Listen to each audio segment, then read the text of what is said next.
Hello, today is Thursday, September 2nd, 2021. You've already learned about the right of privacy, which has two components. What are those two components? That's right, Fourth Amendment, right? Protection against unreasonable search procedures, right, by the government. And what's the second one? That's right, in order to do what? In order to have what? Take a look in your book. What's it say? You can see it. I'll even read it for you, right? Second aspect of the right of privacy protects individuals against what? Intrusions by others. Your private life is not subject to public scrutiny when you are a private citizen. And where's that right provided in? What case? That's right, Roe v. Wade, right? And also they talk about, in our textbook, about FERPA, the Buckley Amendment. Now, how are laws made in our country? You got it. Are you moderate? Are you liberal, progressive, or conservative? Right? Are you CNN, MSNBC, or Fox News? Okay, or Newsmax now, right? It all depends upon how do you see the world, right? What's your view of the world? Women couldn't vote for 144 years in our country, right?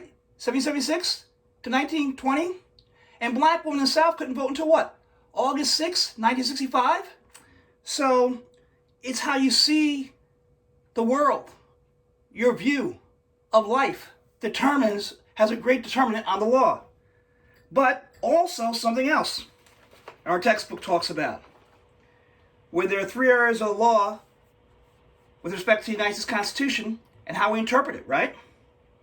You have the written document, and you can amend it. You can amend it, right?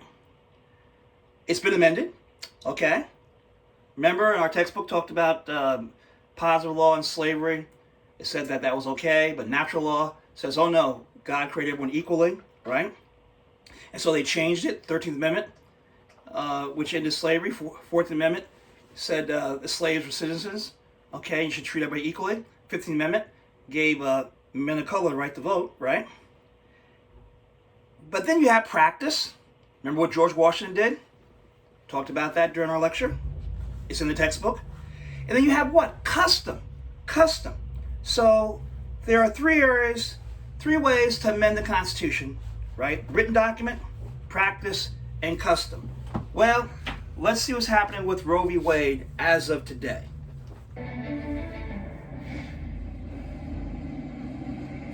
I'm Caitlin Collins live in New York, covering some catastrophic damage that happened overnight after there was levels of flooding that have not been seen in quite some time here in New York City.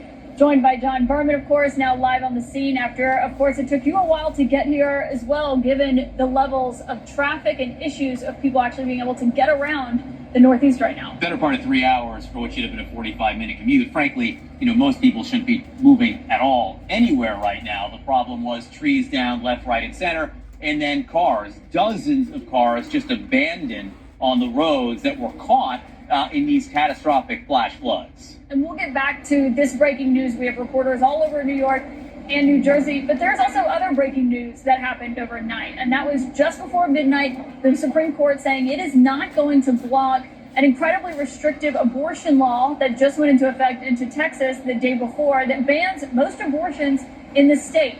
Chief Justice John Roberts is joined with the three liberal justices on the court in his dissent. To get more on all of this, we are going to be joined by CNN's Ariane DeVogue and CNN's Dana Bash.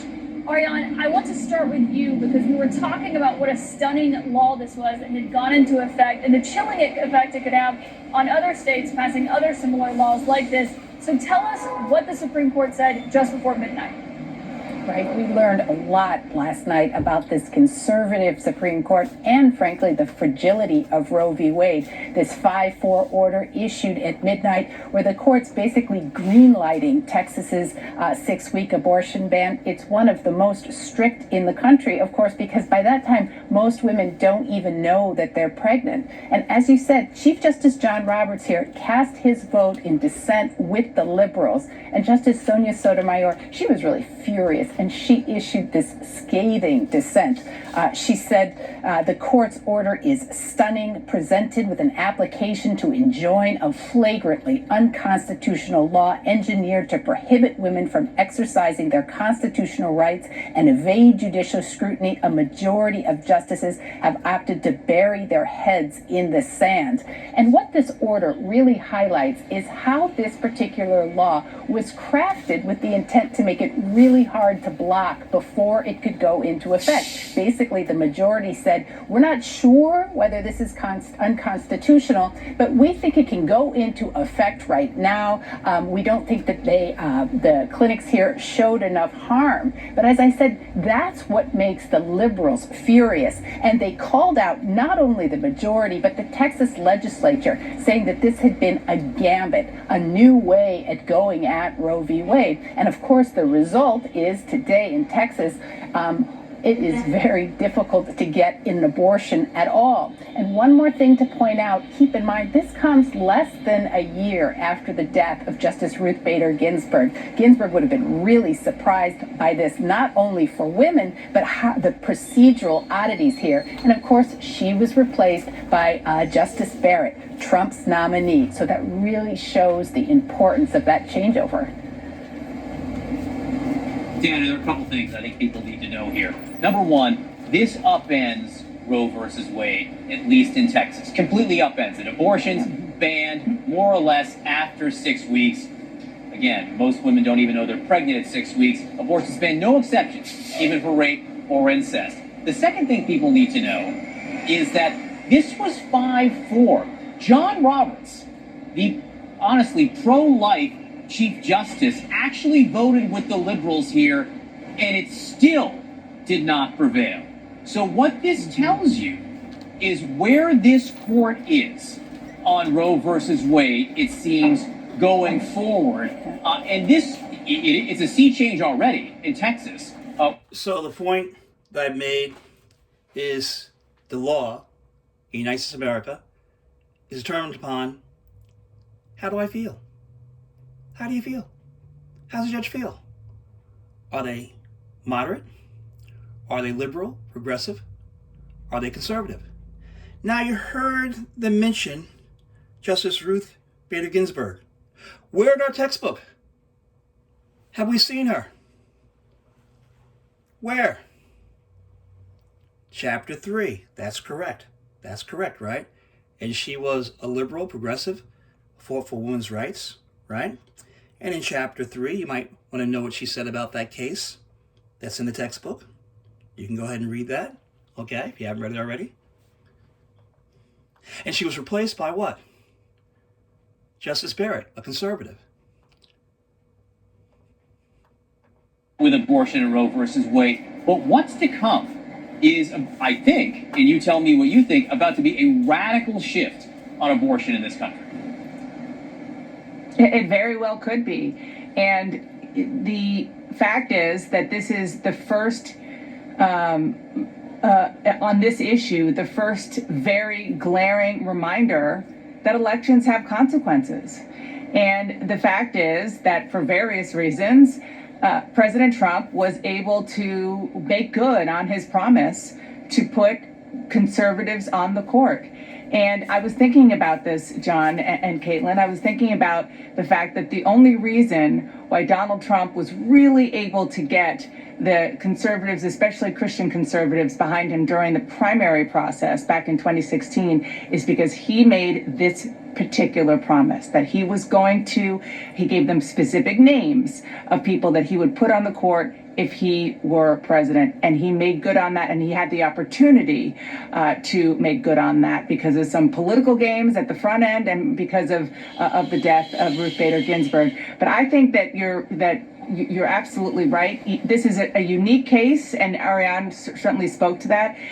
They are trying to test the law in a very specific way here in Texas, and it's not just that people basically can't get abortions because women mostly don't know that they're pregnant before 6 weeks, but it's also the way that they are punishing people for even having to being a part of that process.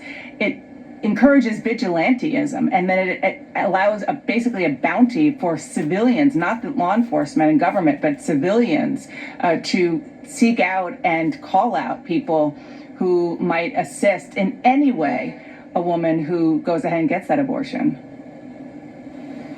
Yeah, we were saying yesterday, even an Uber driver who drops you off at a clinic could be held responsible for this. And Ariane, this of course is not just Trump's legacy. This is also the legacy of those senators who voted to confirm 3 of these justices. Let me go back a second to the confirmation hearing of Chief Justice John Roberts, right? And he was nominated by George Bush the son, correct? And one part of your assignment was to watch the John Roberts hearings, okay? And that happened, about 16 years ago, right? It happened, because Katrina happened 16 years ago on the 29th of August. And so I taped that for you. It's also on C-SPAN, right? You have it. And it's on Blackboard. And I asked you to watch the hearings until Senator Patrick Leahy finished, right? And what did Senator Leahy say? Hey, this is the only time that we have to find out what your judicial philosophy is of justice, right? The light shines during this period of time. And John Roberts is conservative. He's pro-life. All right. In this particular case, he voted with the liberals, right? But you have a 6-member court who are conservative and 3 who are liberal and progressive. But the point I'm making is that when John Roberts during his hearings, right, he's conservative. Okay. Conservative justice. And I asked this question during class. Had John Roberts served 1 day on the Supreme Court before he was made Chief Justice? The answer is what? No. He hadn't served 1 day. But President Bush, the son, right, nominated him not only to the Supreme Court, but nominated him as the Chief Justice. Okay? Chief Justice of the United States Supreme Court. Fascinating. And if you heard my lecture, you have an idea of probably why. Of course, during the time that former President Trump was in office. I want to remind everyone of what Senator Susan Collins said several times when she was pressed on what her vote on these justices was going to be. And of course, what she said she believed was a settled matter when it came to Roe versus Wade. I do not believe that Brett Kavanaugh will overturn. His precedents are Roe v. overturned. Wade. He noted that Roe had been reaffirmed 19 years later by Planned Parenthood versus Casey, and that it was precedent on precedent. He said it should be extremely rare that it be overturned, and it should be an example. So you have obviously full confidence. I do. Ariane, what do you make of that now? Well, what is so interesting about this is that the court, in its upcoming term, is actually going to hear a case concerning Mississippi and a Mississippi law. This time the court is going to have briefs, it's going to have full oral arguments, it's going to issue this robust decision. And right there, maybe they won't completely get rid of Roe v. Wade, but they certainly, and now we know this from last night, they are going to cut it back. But the atmosphere, the terrain is also going to be different because after Texas, this law has now been allowed to go into effect. Other states are going to copycat this particular law so that by next June, there are going to be probably more states besides Texas that don't have where abortion is all but unavailable. And so that the Supreme Court themselves, even if they get rid of Roe, it doesn't matter in these states. I mean, even if they don't get rid of Roe, it won't matter in these states. That's why this law and how it was crafted has been so interesting to watch and to see it play out. Let me make this point about history. So during President Obama's term, Justice Scalia, conservative, passed away. And so who did President Obama nominate? The President Attorney General of the United States of America, right? Merrick Garland, right? Judge Garland. And at that time, it's all political, folks. Everything's political. At that time, the Senate was Republican, and they never held a hearing for Judge Garland. And then we had an election. Donald Trump won the election, and so he was able to appoint 3 justices at that point. At that point, they had hearings, and they were able to put on conservatives. The only point I'm making here is that it's political, and hey, that's how America operates. And are you moderate? Are you liberal? Are you conservative? And if you get your people on the Supreme Court, it'll rule a certain way. Based upon what? Judicial philosophy. And that's the point of this entire video. How's the law made in America? One way is based upon how do you feel? Are you moderate? Are you liberal, progressive? Are you conservative? And that is legitimate. That is all a part of the American way.